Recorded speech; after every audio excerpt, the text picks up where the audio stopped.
အခွင့်အရေးဆိုတာဓမ္မအရေးကြီးတယ်အခွင့်အရေးရှိတုံးအလုံးလုံးမှအလုပ်ကိစ္စအောင်မြင်နိုင်တယ်တမန်အဖြစ်တော့အများကထင်နေကြတယ်ဘယ်ချိန်လို့ဖြစ်တယ်လို့ထင်ဘယ်ကိစ္စပဲဖြစ်ဖြစ်ဘယ်ချိန်လို့ဖြစ်တယ်လို့ထင်နေကြတယ်တကယ်အလုပ်ကိစ္စလို့ပြောရလောက်အောင်ကြည့်ကြတဲ့အလုပ်ကိစ္စမျိုးတွေကြတော့အခွင့်အရေးရှိမှသာလုပ်လို့ရတာဖြစ်တယ်အခွင့်အရေးမပေးဘူးဆိုလို့ရှိရင်ကိုလုပ်ချင်နိုင်လို့မရဘူးဆိုတာထင်ရှားတယ်ပေါ့အဲ့ဒါတတိထားကြတစ်ခုပေါ့ဒါကြောင့်မို့တတိပေးကြတယ်အခွင့်အရေးကိုလက်မလွတ်စေနဲ့အခွင့်ကောင်းဆိုတာခဏခဏမလာဘူးတခါတည်းမှအခွင့်ကောင်းဆိုတာကြုံတယ်လို့ပြောကြအဲ့ဒါပဲကိစ္စမှမဆိုတရားစဉ်းစားကြည့်ရင်အဲ့တိုင်းပဲဒါမို့အခွင့်အရေးနဲ့အလုပ်ကိစ္စအလုပ်ကိစ္စတစ်ခုလုပ်ဖို့အခွင့်အရေးဟာမတမအရေးကြီးတယ်ကောင်းတဲ့အလုပ်ပဲဖြစ်ဖြစ်မကောင်းတဲ့အလုပ်ပဲဖြစ်ဖြစ်ကိုလုပ်တဲ့လုပ်ငန်းတစ်ခုအောင်မြင်ဖို့ရဟာခွင့်ရရှိတယ်ခွင့်ရရှိတော့လုပ်မှ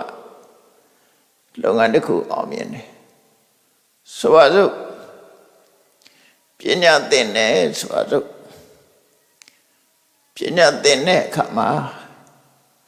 မျက်စိမှုံမှနားလေးမှအသက်အရွယ်ကြီးမှပညာသင်မယ်ဆိုရင်ဒီပညာသင်ရင်အလုပ်ဟာအောင်မြင်ဖို့သိမလွယ်တော့ခွင့်ရည်တွေကုန်သွားပြီလေ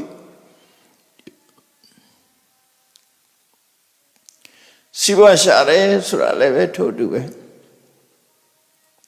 စီးပွားရှာလို့မရတဲ့အချိန်ခါမျိုးမှာစီးပွားရှာခြင်းမအောင်မြင်နိုင်ဘူး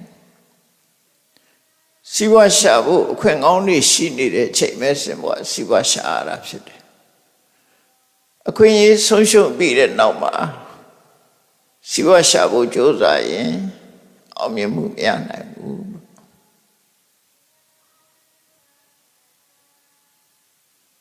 တရားအထုတ်တာသိပဲနဲ့တချို့ကအသက်အရွယ်ကြီးမှတရားပဲလိုက်စားမယ်ဆိုတရားအထုတ်တာအသက်အရွယ်ကြီးမှအထုတ်မယ်ဆိုလို့ရှိရင်အောင်မြင်နိုင်တဲ့အခွင့်အရေးတွေအသက်အရွယ်ကြီးတဲ့ကမှဒါနေသွားပြီအောင်မြင်မှုခက်ခဲသွားပြီဒါကြောင့်မို့အချိန်ခါရှိတုံးအရွယ်ကောင်းတုံးလှုပ်တဲ့လှုပ်ထိုက်တာလှုပ်ရမယ်လို့ပညာရှိတွေသတိပေးတာပဲဖြစ်တယ်ဆိုပါစို့အသက်အရွယ်ကြီးတဲ့ပုဂ္ဂိုလ်ဟာကိုချေကိုလက်ကိုမပိုင်တော့တဲ့အနေအထားမျိုးရောက်ပြီအင်အားကြီးပြက်လက်နေမှတရားထိုင်ခြင်းနဲ့တရားအထုတ်ခြင်းနဲ့ဆိုရင်မလွယ်ဘူးပေါ့နော်ခွေးဆုံးရှုံးသွားတယ်ပေါ့ငယ်တုန်းကကြိုးစားမယ်ဆိုရင်အများကြီးရနိုင်တယ်အဲ့တော့ဒါနဲ့ပတ်သက်ပြီးတော့စဉ်းစားဉာဏ်ရှိတဲ့ပုဂ္ဂိုလ်တွေကတော့ငယ်တုန်းရွယ်တုန်းမှာစီးပွားရှာတယ်ငယ်တုန်းရွယ်တုန်းမှာပဲတရားရှာကြတယ်ကြီးသွားမှဆိုရင်အခွင့်အရေးမျိုးစုံဟာဆုံးရှုံးသွားတယ်အခွင့်အရေးဆိုမရတော့အခွင့်အရေးဆိုတာအခြေအနေတစ်ခုမပေးတာမပေးလို့ရှိရင်လည်းအဲ့ဒီခွင့်အရေးဟာပျက်စီးတာပဲအခြေအနေပေးတဲ့အချိန်လေးမှာကြိုးစားအထောက်ကြရတာဖြစ်တယ်မြတ်စွာဘုရားလက်ထက်တုန်းကတာဝတိမြို့ကပါဠဆိုတဲ့တထေသားစေရုံကြောင့်သွားပြီးတော့တရားနာတယ်တရားနာတဲ့အခါမှာမြတ်စွာဘုရားကဗြဟ္မစရိယဆိုတဲ့ကျင့်စဉ်တစ်ခုအသေးစိတ်ဟောလိုက်တဲ့အခါမှာသူစိတ်ဝင်စားတယ် သူအရွယ်ရှိတုန်းဒါတွေလုံးဝငါအောင်မြင်နိုင်မှာပဲအရွယ်လွန်သွားရင်တော့အောင်မြင်မှုခက်ခဲတယ်လို့သို့တော့အရွယ်ရှိတဲ့ချိန်မှာလည်းပဲသူ့မှာတာဝန်ဝတ္တရားတွေကရှိတယ်မိသားစုဘဝနေတာဆိုတော့သားတွေသမီးတွေစီးပွားဥစ္စာတွေဒါတွေကိုစွန့်ရမှာဖြစ်နေဒါတွေမစွန့်လို့ရှိရင်လည်းတရားထုတ်ဖို့ဆိုတဲ့အခွင့်အရေးကကောင်းတဲ့အချိန်ကြီးကသူလွန်သွားနိုင်တာဟုတ်သူညီနဲ့တိုင်ပင်ဆွေးနွေးတဲ့အခါမှာသူညီကဘာပြောတော့ဆိုအကိုကြီးကငယ်ပါသေးတယ်ပေါ့အသက်ရွယ်လေးရလာပြီသားတွေသမီးတွေကြီးပြီဆိုမှတရားထုတ်တာကောင်းပါတယ်လို့ပြောတယ်နော်အဲ့တော့အသက်ရွယ်ကြီးပြီဆိုရင်တော့အခွင့်အရေးရတယ်လို့ထင်တာကိုသူကြီးကအဲ့တော့ပါဠိဆိုတဲ့တထေးကဗာပြန်ပြောတော့ဆိုငါညီတဲ့အသက်ရွယ်ကြီးသွားတဲ့ပုဂ္ဂိုလ်ဟာကိုယ့်လက်ကိုယ်ခြေအတောင်ကိုယ်စကားနားမထောင်ဘူးတဲ့ဟုတ်တယ်ကိုယ်စကားနားမထောင်ဘူးဆိုတာအသက်ရွယ်ကြီးတဲ့ပုဂ္ဂိုလ်တွေနားလဲတဲ့ဒါခြေတော့ကဒီဘက်လှမ်းမိမယ်လို့ဟိုဘက်ရောက်ချင်ရောက်သွားရှိန်နာရိုင်နာတွေဖြစ်လာလက်မြောက်ချင်လို့လည်းမြောက်လို့ရကြမှာရကိုလို့ချင်တာတွေလို့ဖွေရအခွင့်အရေးတွေနဲ့ကိုသူပြောတဲ့စကားလေးကအခွင့်အရေးရှိတော့လို့ရမယ်ဆိုတဲ့အထိပ္ပယ်လေးသူပြောတဲ့စကားလေးအမှတ်သားစရာကောင်းတယ်စရာစစ္စရိတာဟွန်တိစရာတရားကြောင့်အိုမင်းရင်းရော်ပြီးအသက်ရွယ်ကြီးသွားတဲ့ပုဂ္ဂိုလ်တယောက်ဟာတဲ့ဟထပါဒအနတ္တဝါသူ့လက်သူ့ခြေရတော့သူ့စကားနားမထောင်ဘူးတဲ့သာသမီတွေမပြောနဲ့သူ့လက်သူ့ခြေရတော့သူ့စကားနားမထောင်တော့ဘူးသူလုံးချင်တိုင်းလုံးလို့မရဘူးလို့ပြောတာနော်စကားနားမထောင်ဘူးယထသောဝိဟတထမောဝိဟတထမောဆိုအသက်ရွယ်ကြီးလာလို့ရှိရင်အင်အားတွေကဆိုးပျက်စီးသွားပြီထရတော့မှမထနိုင်ဘူးသူများထူပေးရတဲ့အနေထားမျိုးတွေရလာတက်ကြီးတော့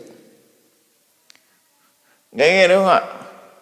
ဝိဇောရိယဆရာတော်ဘုရားကြီးတရားဟောတာကြားဘူးလိုက်တယ်နားဘူးလိုက်တယ်အေးအသက်ရွယ်ရလို့ရှိရင်ထားခြင်းမိစုနဲ့ဒူးနဲ့လက်နဲ့မိတ်ဆက်ရတယ်တဲ့ဆရာတော်ရလို့ပြောတာဒူးလက်ထောက်ပြီးထားတာကိုပြောတာဒူးနဲ့လက်နဲ့မိတ်ဆက်နေရပြီ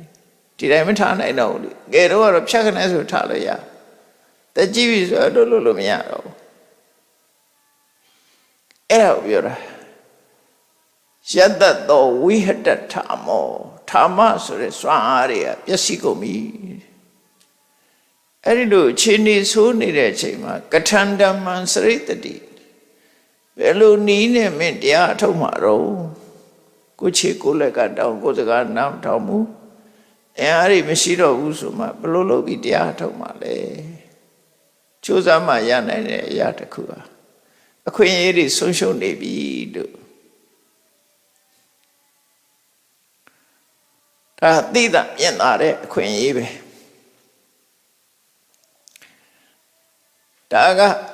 အသက်ရွယ်ကြီးပြီးတရားထုတ်လို့ဖြစ်ကောင်းဖြစ်နိုင်သေးတယ်နော်ဖြစ်နိုင်သေးတယ်ဘယ်မှမထုတ်ပဲနဲ့ဟိုတရားထုတ်မယ်ဆိုလို့ရှိရင်ရနိုင်သေးတယ်လို့ပြောရအောင်မဖြစ်နိုင်တော့အောင်အခွင့်အရေးဆုံးရှုံးနေတာမျိုးတွေရှိသေးတယ်ကိုလို့ချင်တဲ့လုပ်ငန်းတစ်ခုလုပ်လို့မရတော့အခွင့်အရေးဆုံးရှုံးသွားတယ်အဲ့ဒါနဲ့ပတ်သက်ပြီးတော့တရားထုတ်ဖို့ကောင်းတဲ့လုပ်တွေလုပ်ဖို့အခွင့်အရေးတွေကဘယ်ချိန်မှဆုံးရှုံးသွားတဲ့တုံးဆိုတဲ့အခါအိုမင်းတဲ့အခါမှလည်းဆုံးရှုံးသွားတယ်စီးပွားရှာဖို့အတွက်အသက်ရွယ်ကြီးလာပြီဆိုရင်လည်းဆုံးရှုံးတယ်နေမကောင်းထိုင်မသာဖြစ်နေမှလှုပ်ချင်လို့ရှိရင်လည်းဆုံးယုံသွားတယ်အခွင့်အရေးမရှိတော့နော်အခွင့်အရေးတွေဆုံးရှုံးတယ်တိုင်းပြည်ကပယုတ်ပရဲ့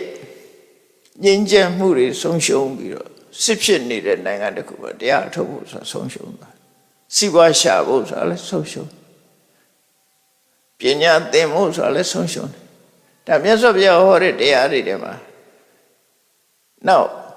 မိုးခေါင်ရေရှားလို့အစာရေစာရှားပါနေတဲ့ခေတ်အခါမျိုးဆိုလို့ရှိရင်လည်းတရားထုတ်ဖို့ရှင်ခဲရနေတရားထုတ်ဖို့ရအခွင့်မရှိတဲ့နေရာတွေဆိုပြီးတော့အတ္တမေယသုတ်တန်လို့ထင်တယ်အင်္ဂုတ္တမှာမြတ်စွာဘုရားဟောထားတာရှိတယ်ပေါ့နော်အခုဒီကနေ့ပြောချင်တာကတော့အခွင့်အရေးနဲ့အလုပ်ကိစ္စမှာမြတ်စွာဘုရားဟောထားတဲ့အခဏသုတ်တံဟိုရှိတုန်းက၈ယောက်နဲ့၁ယောက်ဆိုတဲ့တရားဟောဘူးတယ်အဲ၈ယောက်နဲ့၁ယောက်လို့နာမည်ပေးပြီးတော့ဟောထားတဲ့တရားနဲ့တူတူပဲလို့မှတ်တယ်လူ၈ယောက်ကအခွင့်အရေးဆုံးရှုံးနေတယ်၁ယောက်ပဲအခွင့်အရေးရှိတယ်အဲ့တော့၉ယောက်ထဲမှာ၁ယောက်ပဲအခွင့်အရေးကောင်းရတယ်ခွင့်ကောင်းမရတဲ့လူတွေကများတယ်လို့သူဆိုလို့ဘာနဲ့ပတ်သက်တဲ့အခွင့်အရေးတုံးဆိုလို့ရှိရင်ကိုယ့်ဘဝမှာအကောင်းဆုံးအသိဉာဏ်ရဖို့ကြိုးစားအထောက်အနဲ့ပတ်သက်လာလို့ရှိရင်အခွင့်အရေးကဘယ်လိုဟာလဲလုံးဝလုံးလို့မရအောင်ခွင့်ရေးဆုံးရှုံးနေတာတွေကဘယ်လိုခါမျိုးတွေလဲဒါအထူးဆန်းမဟုတ်ဘူးအလုပ်ကိစ္စနဲ့အခွင့်အရေးဆိုတာဩဃတထဲမှာပါတဲ့ရပ်ပြစ်၈ပါးအဲ့ဒါကိုရှင်းပြောပါနော်ရပ်ပြစ်၈ပါးဆိုတာအရရဲ့အပြစ်၈မျိုးလို့အဲ့မှာဆိုထားတော့လေအခွင့်အရေးဆုံးရှုံးမှုဆိုလို့လေနော်အဲ့တော့ကိုယ့်ကိုအခွင့်အရေးမဆုံးရှုံးရအောင်ဒီတရားကိုနားထောင်ပြီးတဲ့အခါမှာငါတို့ဟာအခွင့်အရေးမဆုံးရှုံးအောင်မလုပ်သင့်နဲ့ဆိုတော့ကိုယ့်ကိုဆုံးဖြတ်တယ်အဲ့ဒါအတွက်မြတ်စွာဘုရားဟောထားတဲ့သုတ်တံတစ်ခုရှိတယ်အခဏသုတ်တံအခွင့်အရေးနဲ့အလုပ်ကိစ္စလူတွေကတော့ထင်ကြတယ်လောကမှာလူတွေကအခွင့်အရေးကောင်းတယ်မကောင်းဘူးဆိုတာသိပြီးတော့သိလို့ရှိကြဘူးအခွင့်အရေးကောင်းမှအလုပ်တစ်ခုကလုပ်လို့ရတယ်လို့ဆိုလို့တယ်မိုးခေါင်ရေရှားနေတဲ့အချိန်သက္ကန္တရာကြီးမှာနေရတဲ့လူတွေစိုက်ပျိုးရေးလုပ်ဖို့ဆိုတာခက်ခဲတယ်လေဥပမာမဲ့စင်ကာပူလိုနိုင်ငံမျိုးစိုက်ပျိုးရေးခွင့်ရေးရှားပါနေတယ်မဖြစ်နိုင်တဲ့နေရာမျိုးဖြစ်တယ်စိုက်ပျိုးရေးနဲ့လုပ်ဖို့ခဲရင်နေပေါ့ခွင့်ရေးမရှိဘူးတစ်ဖက်ကြည့်လိုက်ရင်လည်းပင်လေကြီးရေကလည်းရေချိုးမရှိဘူးရေငန်းစိုက်ပျိုးရေးလုပ်ဖို့ဆိုတာမတမခဲရင်မြန်မာနိုင်ငံလိုနိုင်ငံမျိုးကြတော့စိုက်ပျိုးလို့ရတဲ့မြေတွေများစွာရှိတယ်ရှေးချိုးတွေကလည်းအမတမပေါ်တယ်တိုင်းပြည်ရဲ့ထိတ်ကနေပြီးတော့အလဲဘဟုမြေပုံကြီးရဲ့အလဲဘဟုတဲ့တဲ့ကနေပြီးတော့ဟိုးစားကနေပြီးတော့စီးဆင်းနေတဲ့အေယာဝတီမြစ်ကြီးရှိတယ်အေယာဝတီမြစ်ကြီးရဲ့ဖေးကနေပြီးတော့အရန်စီးဆင်းလာတဲ့သံလာဝတီတို့ဒုဋ္ဌဝတီတို့ချင်းတွင်းတို့ဆိုတဲ့သံလာဝတီအဲ့ဒီမြစ်အရန်နေရရှိတယ်စိုက်ပျိုးရေးလုပ်ဖို့တော့အခွင့်အရေးအကောင်းဆုံးပဲအဲ့ဒါအခွင့်အရေးလို့ပြောတာနော်လှုပ်လို့ဖြစ်နိုင်တဲ့အခွင့်သို့တော့လှုပ်လာမလှုပ်ဘူးဆိုလို့ရှိရင်အဲ့ဒီအခွင့်အရေးကဆုံးရှုံးသွားမှာပဲသိကြတယ်အဲ့ဒါလိုပဲတန်တရားကလွတ်ဖို့သို့မဟုတ်ကိုယ်ဘဝတိုးတက်မြင့်မာဖို့ကြိုးစားအထောက်မယ်ဆိုလို့ရှိရင်လေအမြဲတမ်းလုပ်လို့ရလားအမြဲတမ်းဒီခွင့်ရရနိုင်သလားဆိုမရနိုင်ဘူးအဲ့တော့အခွင့်အရေးတွေအခွင့်အရေးနဲ့လုပ်ကိစ္စလို့ဆိုတဲ့နေရာမှာနံပါတ်1ကဘယ်လိုပြောထားတော့တရားဓုတရားမြတ်ရဖို့မြင့်မြတ်တဲ့အကျင့်ကိုကျင့်ဖို့ န်တရားဝကထွက်ပေါက်ရဖို့နိဗ္ဗာန်ကိုမျက်မှောက်ပြုဖို့ဆိုရယ်အခွင့်အရေးဟာအလုံးကိုနေတယ်တခြားအခွင့်အရေးတွေတဲ့ပိုနေတယ်လို့ဆိုလို့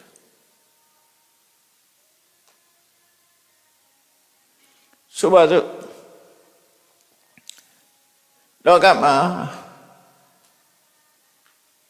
တရားဥတရားမြတ်ကိုကျင့်တရားကိုအမှန်ကန်ဟောပြောနိုင်တဲ့ဖရာပွင့်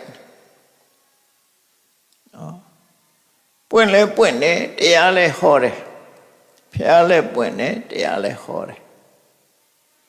ဟောတဲ့တရားကလည်းတကယ့်ကိုငြိမ်းချမ်းမှုကိုပေးနိုင်တယ်နိဗ္ဗာန်ကိုရောက်စေနိုင်တယ်အဲ့ဒီလိုအခြေအနေမျိုးမှာဘယ်ပုဂ္ဂိုလ်ဟာအခွင့်အရေးဆုံးရှုံးနေသလဲဖျားပွင့်တဲ့ခေတ်နဲ့ခေတ်ဆိုတာပေါ်နေတယ်ဖျားတရားဟောနေတာလည်းရှိနေတယ်ဆိုတော့မြန်မာပြည်မှာအခုချိန်ပြောမှဆိုရင်မြတ်စွာဘုရားသာသနာရှိနေသေးတော့ဖျားပွင့်တဲ့အချိန်လို့ပြောလို့ရတယ်ဖျားဟောတဲ့တရားတွေကိုကြားနာခွင့်သင်ယူခွင့်ရှိနေသည့်အတွက်ကြောင့်တရားတွေပွင့်လင်းနေတယ်လို့ဆိုလို့ရတယ်အဲ့တော့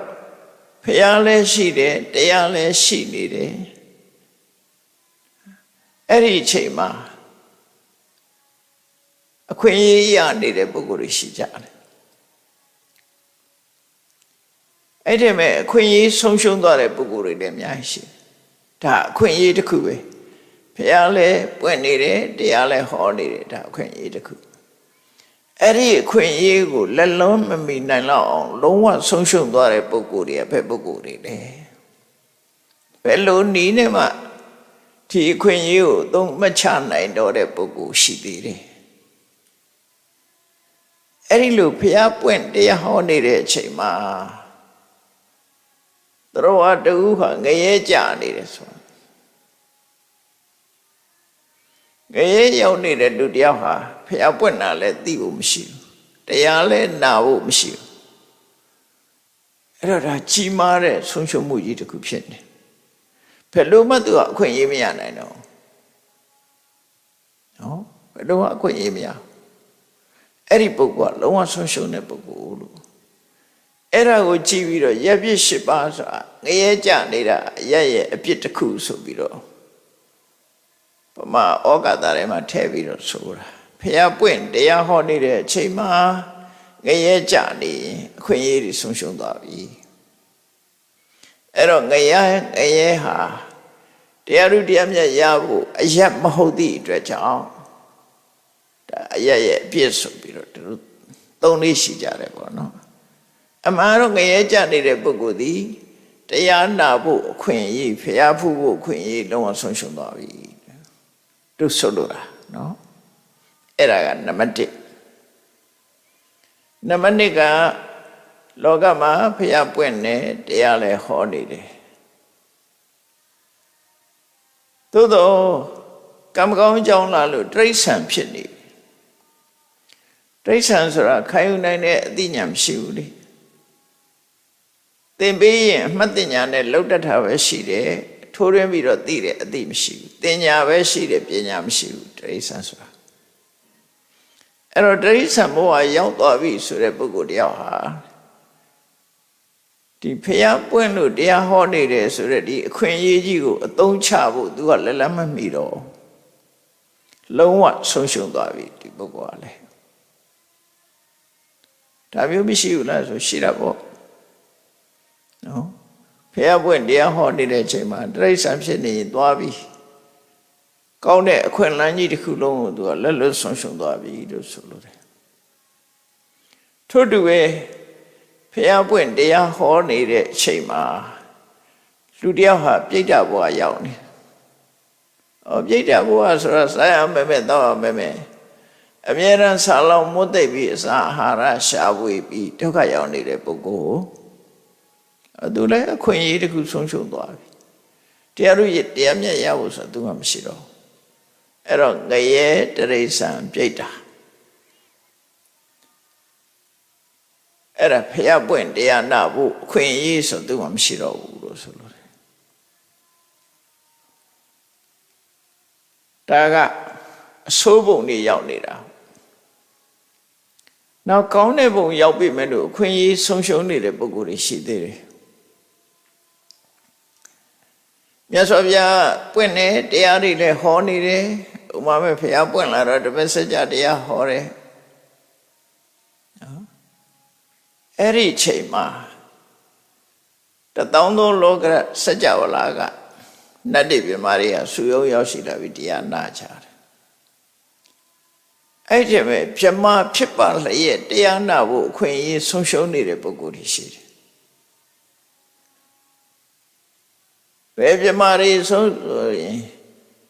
ရုပ်ခန္ဓာတစ်မျိုးတည်းရှိတဲ့အတ္တညတတ္တဖြစ်မှာသက်မဲ့ပြမာကြီးတွေရုပ်တော်ရှိတယ်သူကဓမ္မီဆိုတဲ့ယုတ်တုကြီးတွေလိုပဲအဝတ်ဆိုင်တွေမှာတွေ့တယ်မဟုတ်လားဓမ္မီဆိုယုတ်တုတွေလေသူ့ကိုကောင်းစားလာတွေသူဝတ်ရတယ်ရဏဆိုင်ဆိုရင်သူ့ကိုမလေးလက်ဆွဲရတနာတွေဆင်ပေးတယ်ဒါပေမဲ့သူရဲ့အဲ့ဒီရဲ့အရာသာသူခံစားရလားဆိုဘယ်ခံစားရမှာသူကသိမှမသိဘူးလှပတဲ့အဝတ်ကလေးတွေသူ့ကိုပေးတာသူပဲသိမလဲရှုပ်ထုရှုပ်ပြမာတွေထဲမှာလည်းပဲအသက်မဲ့ပြီးတော့အသက်မဲ့အသိစိတ်ကင်းမဲ့နေတဲ့ရုပ်ခန္ဓာတစ်မျိုးတည်းသာရှိတဲ့အတ္တညတပြမာဆိုတာရှိတယ်သူရဲ့လွယ်မှားတဲ့အယူဝါဒကြောင့်အဲ့ဒီဘဝရောက်တာဘယ်လိုလွယ်မှားတော့ဆိုရင်သူကစားကျင်တာလဲဒီစိတ်လှုပ်ချင်တာလဲဒီစိတ်စိတ်မရှိရင်ကောင်းတယ်စိတ်ကပဲလူတွေကိုဒုက္ခပေးတယ်ဆိုစိတ်ကိုမုန်းတီးတဲ့အတွေးတွေဝင်လာပြီးတော့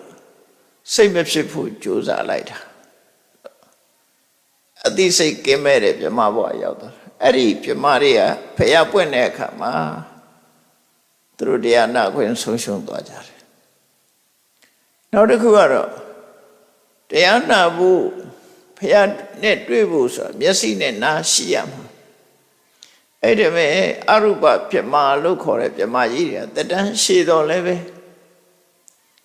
သူတို့မှာကြားနိုင်တဲ့နာမပါဘူးသူတို့ကြတော့ရုပ်ခန္ဓာမဲ့နေတဲ့နန္တရားတသက်မြတ်တာဖြစ်နေတဲ့ပြမလို့ခေါ်တယ်ဖျားလောင်းနဲ့ပထမဆုံးတရားဖျားလောင်းတောထွက်လာတဲ့အခါမှာပထမဆုံးတွေ့တဲ့အာလာရကာလမဆိုတဲ့ယသိကြီးဥဒကရမဗုဒ္ဓဆိုတဲ့ယသိတွေသူတို့ဟာအဲ့ဒီရုပ်ခန္ဓာမဲ့တဲ့ပြမဘုံတွေကိုရောက်နေကြပြီ